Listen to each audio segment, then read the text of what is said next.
Hello friends. आपने मेरी last video देखी जिसके अंदर मैंने आपको एपी का कंसेप्ट बताया था कि एपी क्या है। मैंने आपको उस क्लास में सिर्फ़ और सिर्फ इंट्रोडक्शन दिया था। तो अगर आपको वो समझ में आया हो, आपको मेरी वीडियो पसंद आई हो, तो प्लीज़ मुझे लाइक ज़रूर कीजिएगा और मेरी वीडियो को शेयर कीजिएगा, सब्सक्राइब कीजिएगा और कमेंट ज़रूर कीजिएगा। अब आज आपको मैं इस वीडियो में मैं आपको करवाऊँगी एक्सरसाइज 5.1। हम एपी की एक्सरसाइज 5.1 करेंगे क्लास 10th की। तो क्वेश्चन नंबर 1 में हमें ये पूछा गया है कि अगर ये क्वेश्चन जो हमारा क्वेश्चन है वो एपी है या नहीं है। क्वेश्चन नंबर 1 में उसने बताया है एक टैक्सी फेयर है, एक टैक्सी का किराया ईच किलोमीटर वो टैक्सी चल रही है, तो फेयर है उसका ₹15। तो इसका मतलब हमारा ए क्या हो गया, 15 रुपीज़। वो भी है फर्स्ट किलोमीटर के लिए। फर्स्ट किलोमीटर के लिए हमारा जो किराया है वो है 15 रुपीज़। अब उसने बोला 8 rupees for each additional kilometre. जैसे जैसे किलोमीटर बढ़ते जाएंगे तो किराया 8 रुपये बढ़ता चला जाएगा। इसका मतलब हमारा डिफरेंस वो क्या हो जाएगा, 8। तो हमारी एपी कैसे बनेगी, एपी बनेगी ए, सेकेंड टर्म होगी हमारी ए प्लस डी, मतलब डिफरेंस को हमने प्लस कर दिया। थर्ड टर्म होगी हमारी ए प्लस 2D।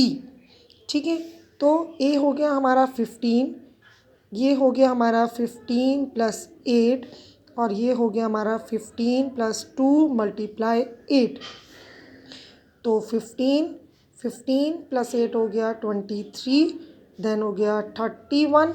तो इसका मतलब ये एक एपी बना रहा है, एक एपी फॉर्म कर रहा है। तो आप लिखोगे yes it is an AP. अब हम करते हैं इसका सेकंड पार्ट। सेकंड पार्ट के अंदर उसने हमें बोला है एक सिलेंडर है जिसके अंदर कुछ एयर प्रेजेंट है। तो हम अमाउंट ऑफ एयर को XYZ कुछ भी मान लो। तो हमने बोला अमाउंट ऑफ एयर हमारा हो गया x, हमारा अमाउंट ऑफ एयर x हो गया। उसने बोला उसने उस अमाउंट ऑफ एयर में से 1/4 गैस को बाहर निकाल दिया। तो 1/4 गैस को हमने बाहर निकाल दिया। तो उसके बाद तो कुछ नहीं हुआ ना। तो इसका मतलब आगे तो ना ही तो कोई डिफरेंस आया, ना ही कोई फर्स्ट टर्म हुई। तो इसका मतलब ये एपी नहीं है। तो no, it is not an AP.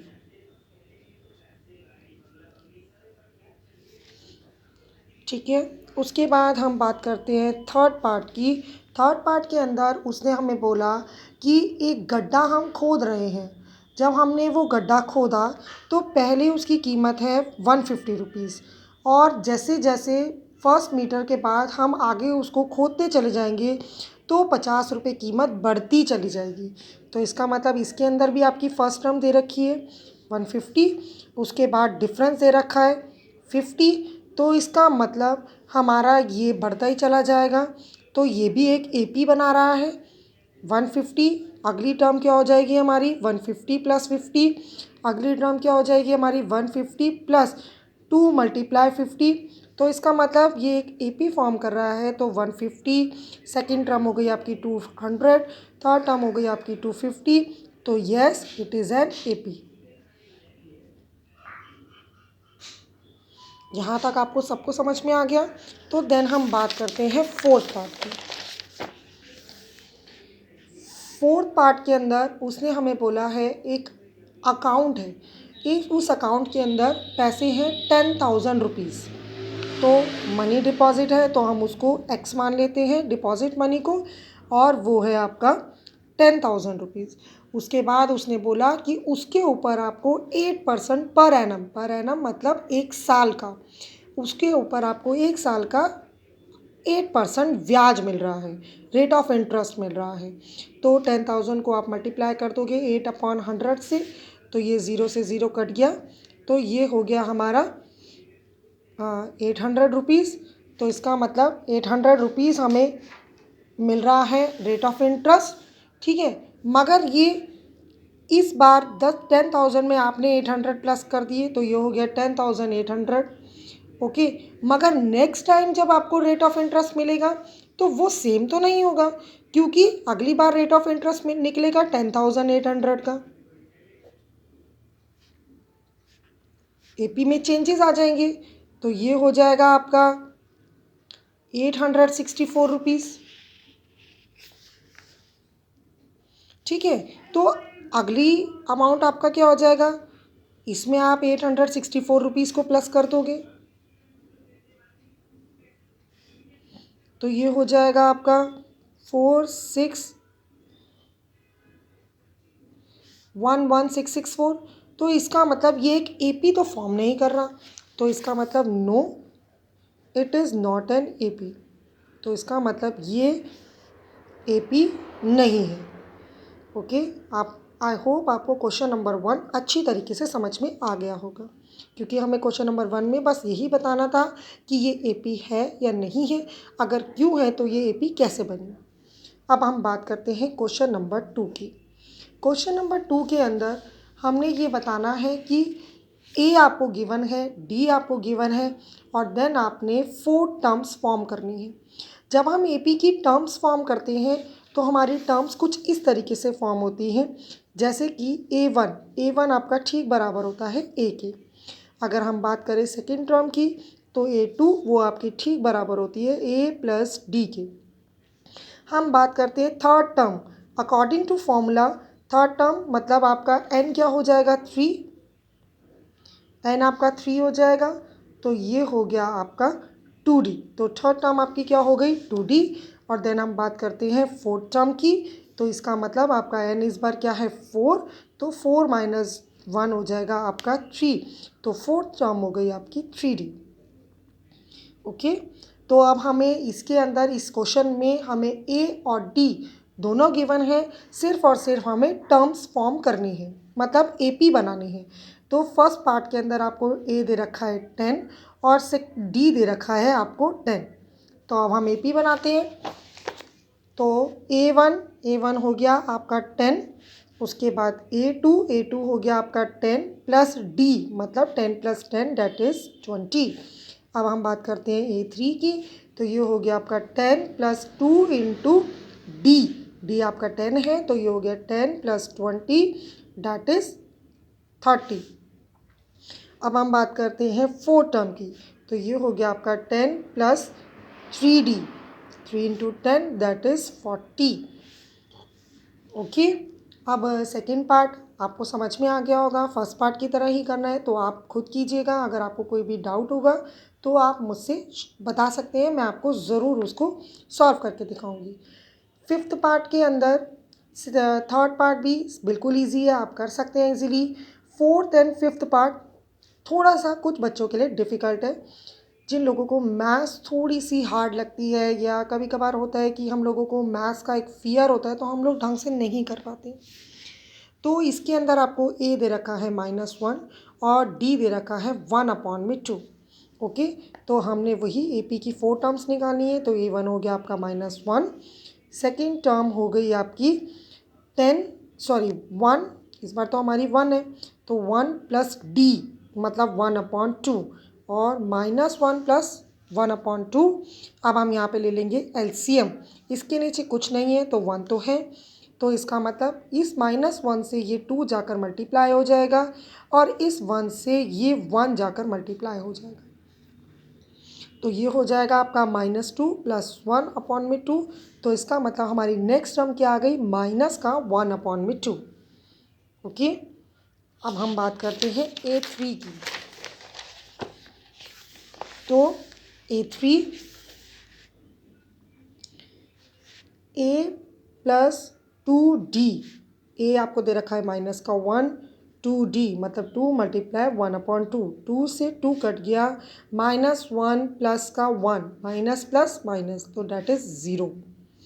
अब हम ए4 निकालेंगे, -1 प्लस 3 इंटू डी, तो ये हो गया -1 प्लस 3/2। देन फिर हम एलसीएम लेंगे, एलसीएम हो गया आपका 2, अब -1 से ये 2 मल्टीप्लाई हो जाएगा प्लस का 3, तो ये हो गया -2 प्लस का 3/2, तो ये हो गया हमारा 1/2। ओके, आपको फोर्थ पार्ट इजीली समझ में आ गया होगा। अगला पार्ट कुछ मुश्किल नहीं है, बस ओनली डेसिमल आपको दे रखा है, तो आपको ज़्यादा कंफ्यूज होने की ज़रूरत नहीं है। अब हम बात करते हैं क्वेश्चन नंबर 3 की। इसके अंदर आपने क्वेश्चन नंबर 3 में कुछ नहीं बताना है, सिर्फ इतना बताना है कि आपकी फर्स्ट टर्म क्या है और आपका डिफरेंस क्या है। इसके अंदर आपको ऑलरेडी एपी दे रखी है, फॉर्म होकर आपको एपी मिलेगी। तो हमारी फर्स्ट टर्म क्या हो गई, ये होती है हमारी फर्स्ट टर्म, तो इसका मतलब ए हमारा क्या हो गया 3। डी निकालने के लिए हम क्या करते हैं, सेकेंड टर्म में से या तो आप फर्स्ट टर्म को माइनस कर दो या फिर थर्ड टर्म में से आप सेकेंड टर्म को माइनस कर दो, क्योंकि हर बार डिफरेंस तो सेम ही आएगा क्योंकि ये ए पी है। तो इसलिए मैं क्या करती हूँ, मैं सेकेंड टर्म में से फर्स्ट टर्म को माइनस कर देती हूँ। मैंने 1 में से 3 को माइनस कर दिया तो मेरा डी आ गया -2। ओके, अब हम करते हैं इसका पार्ट नंबर 2। -5 -1 3 7, तो ए हो गया हमारा -5, डी हो गया हमारा -1 -5, तो -1 माइनस प्लस, तो ये हो गया हमारा 4। ओके, अब हम बात करते हैं इसके थर्ड पार्ट की। तो ये हो गया 1/3, 5/3, 9/13 एंड 13/3। तो ए हो गया हमारा 1/3 और डी हो गया हमारा 5/3 -1/3, तो डैट इज़ 4/3। ओके, अब हम बात करते हैं इस क्वेश्चन के लास्ट पार्ट की। 0.6, 1.7, 2.8, 3.9, तो ए हो गया हमारा 0.6 एंड डी डिफरेंस हो गया हमारा 1.7 में से आप 0.6 को माइनस कर दोगे। तो हमने जब 1.7 में से 0.6 को माइनस किया, 7 में से जब 6 माइनस होते हैं तो हमारे पास बचता है 1, और 1 में से 0 माइनस होते हैं तो हमारे पास क्या बचता है 1, तो ये हो गया हमारा 1.1। ओके, तो अब इस एक्सरसाइज का हमें करना है last question, question number 4। Question number 4 में आपको बताना है क्या ये एपी है। अगर ये एपी है तो इसकी नेक्स्ट 4 टर्म्स आपने फॉर्म करनी है, और इन केस ये एपी नहीं है तो हमें नेक्स्ट 4 टर्म्स फॉर्म नहीं करनी है। तो सबसे पहले हम बात करते हैं फर्स्ट पार्ट की। 2 4 8 16, ए हो गया आपका 2 और डी हो गया आपका 4 - 2। ठीक है, अब यहाँ पर तो डिफरेंस आ गया आपका 2। क्या 8 में से 4 मतलब थर्ड टर्म में से सेकेंड टर्म माइनस करने पर भी हमारा डिफरेंस 2 आ रहा है? नहीं, हमारा डिफरेंस आ रहा है 4। इसका मतलब A2 minus A1 is not equal to A3 minus A2, तो इसका मतलब ये AP नहीं है। जब ये AP ही नहीं है तो हमें इसकी आगे की टर्म्स नहीं बनानी। आई होप आपको यहाँ तक समझ में आ गया होगा। सेकेंड पार्ट के अंदर 2 5/2 3 7/2, तो ए हो गया हमारा 2। तो डिफरेंस निकालने के लिए मैं क्या करूँगी, 5/2 में से 2 माइनस करूँगी और एक साइड 3 में से 5/2 को माइनस करूँगी, क्योंकि ये दोनों सेम आने चाहिए। तो मैंने यहाँ पर एलसीएम ले लिया, तो ये हो गया 2। 5 को 1 से मल्टीप्लाई करूँगी और 2 को 2 से मल्टीप्लाई करूँगी, और ऐसे ही यहाँ पर भी मैं एलसीएम लूँगी, तो ये हो जाएगा 2। 3 को मैं 2 से मल्टीप्लाई करूँगी और 5 को 1 से मल्टीप्लाई करूँगी, तो ये हो गया हमारा 5 - 4/2 और ये हो गया हमारा 6 - 5/2। इसका मतलब हमारा डिफरेंस क्या आ रहा था, 1/2 1/2, दे बोथ आर सेम, तो इसका मतलब ये एपी है। अब हमें नेक्स्ट टर्म्स बनानी है। ऑलरेडी हमें 4 टर्म्स गिवन है, तो let's start with fifth term. तो A5, तो ये हो जाएगा हमारा A + 4D, तो ये हो गया हमारा A आपको दे रखा है 2 + 4D, D हो गया हमारा हाफ, तो ये हो गया 2 प्लस ये हमने काट दिया, तो नेक्स्ट टर्म हमारी क्या हो गई 4। अब हम बात करते हैं A6 की, तो ये हो गया A + 5D, तो ये हो गया हमारा 2 और ये हो जाएगा 5/2 क्योंकि हमने 5 को 1/2 से मल्टीप्लाई किया तो यही होगा।